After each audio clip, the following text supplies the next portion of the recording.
Hey guys, welcome back to my channel. Today is a Monday. It is another Monday and Thursday. You know we have new videos here every Mondays and Thursdays. Please subscribe and put a thumbs up on this video. And also leave a comment. I love comments. I love replying to comments. I love taking advice when you guys give me advice, and I love to hear what you guys have to say. So today we're going to talk about mental health. And this is me talking to myself and singing while I'm getting ready. We're also going to do a little bit of a makeup thing. You're going to watch me do my makeup while I talk about mental health. And I'm really excited to share this with you guys because it's really a level of being vulnerable. Oh, hi Kobe. That I haven't really, a level of being vulnerable that I haven't really shared on YouTube yet. So I'm really excited for this level. A couple weeks ago, I was having a really bad day, just based on what I was experiencing and the people in my life, the people I was surrounding myself with, and I took a second to write it all down in a Word document on my computer, and today I'm going to share that with you guys. Recently, I've noticed that I find myself comparing myself to the women around me often.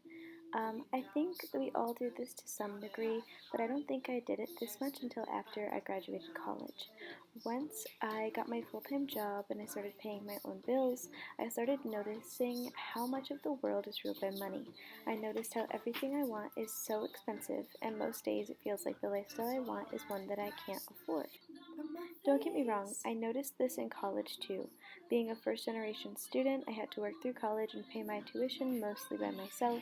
I constantly envied the kids who did not have to work through college and high school, and I always wished I could have had the experiences I wanted without having to work so hard outside of school. So that being said, I often notice myself not wanting to hang out with people who have more money than me. Maybe this comes from being raised in the lower middle class in Connecticut, which is known as the richest state in the US. But I remember distinctly inviting my friends to come to the mall with me as a kid, and my parents being frustrated that they didn't bring money with them, and I never want to be the person who can't afford the activities. Or maybe it's just a consequence of being raised in a capitalist society. On top of all of these things, I also have to consider that I'm only 22 years old and I haven't even been graduated from college for more than 6 or 7 months. It's ridiculous that I'm expecting myself to be able to afford the things I've always dreamed of when I had an opportunity to start a career and I backed away from it because I wanted to pursue my passions. It's a little absurd for me to expect myself to be able to afford all of the things I see other people affording because I'm definitely not at the same place that they are. And comparison is the thief of joy. And it's truly unfair of me to expect myself to do so much and to be able to take on so many things all alone, and also without as much time and preparation. While we're on the topic of looking outside and seeing what everybody else is doing and everybody else is accomplishing, I want to talk about something that's really important to me. I think it's really important that we talk about social media and the effects that it has on us while we're always looking externally for what we should be doing, what other people are doing, and it leads us to constantly comparing. Social media is something that we used to use to connect with people every day, and as much as we still do use it that way, it's also something that kind of loops us into a negative cycle of thinking as we're constantly seeing other people who are doing better than us and we're always reminded of what we don't have. It is humbling, however, it can be a little bit detrimental to our mental health. And over time, Instagram and a lot of these other social media sites have tried to do positive things, have tried to have their positive moments and have all of their infographics and all of their here's how you can help and mental health and all of that stuff.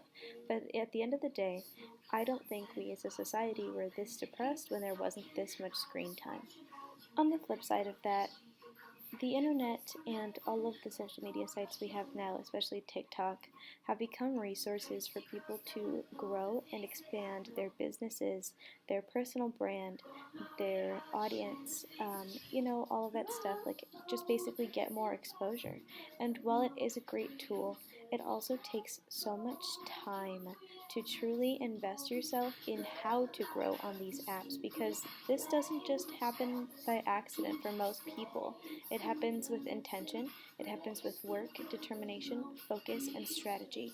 And all of that takes time and effort and energy of staring into our little screens and studying how other people are making successful videos and trying to recreate that by ourselves. And while none of this is inherently bad, it is still, over time, really negatively impacting how our brains work, because we're always analyzing, we're always comparing, we're always asking how we can do better. And it really just leaves us into this cycle where we don't rest. All we spend our time doing is focusing on how to grow, how to be better, how to grow our accounts, how to gain exposure, how to grow and gain views. And it really can be draining, and it really makes you realize why a lot of celebrities, once they have the public eye, have taken a step back, because it is exhausting to constantly keep trying to improve in order to keep other people interested. In the US, procedures on physical appearance have increased dramatically in the last 3 years, and it is quite shocking to notice how much of the beauty standard is increased and changed by wealth, and it's really about what you can afford. I've seen a lot of things on YouTube saying that you're not ugly, you're just poor, and that's kind of the truth of it all. All of the celebrities we idolize have had loads of work done. All of the models that we're obsessed with have had so much work done. And when you think about it, no one really is born looking that way. And in America, beauty really just equates to cost and how much money you have and what you're able to afford, what makeup products you're able to afford, and what procedures you can afford.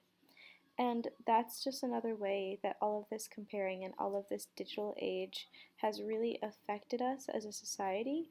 And, the number of girls who are in their teen years and getting work done is increased dramatically.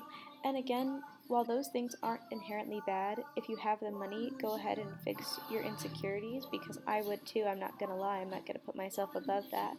But it really just changes how everybody else sees themselves, because we're comparing ourselves to something that doesn't naturally exist. It only exists because it was crafted that way. So, lately, more and more people are getting work done, and the beauty standard is changing, but you basically have to be able to afford being beautiful.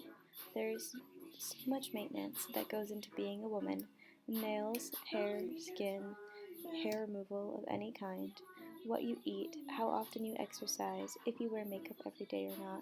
And all of that is something I want, and something most of us like at least a little bit, even if it's not someone else's standard of beauty. Most women enjoy doing these things just to make themselves feel good. And honestly, sometimes it feels great, but other times it feels exhausting. It's tiring to put in a whole bunch of work to feel good about yourself, and sometimes I want to just wake up and feel good, but I don't. I feel like I have to do a million things first in order to fit the ballot. Lately, I've been feeling like I'm not good enough for a lot of things because I don't work hard enough for them. And that's the craziest part about capitalism. We feel unworthy for not working enough. That's the worst part about capitalism, is that things are always getting more expensive and the cost of living is always going up. So when we finally do get a little more cash, it already has somewhere to go in a credit card bill that we raised earlier because we couldn't afford something. If it didn't work that way, the things we want would all be a little bit more achievable. I just wanted to take a second to reflect on how these things have been affecting my mental health, and that is not in a positive way. I hope you guys enjoyed this video and enjoyed some silly faces and dance moves that I've done. Please subscribe to my channel. New videos every Mondays and Thursdays. Love you long time. Bye!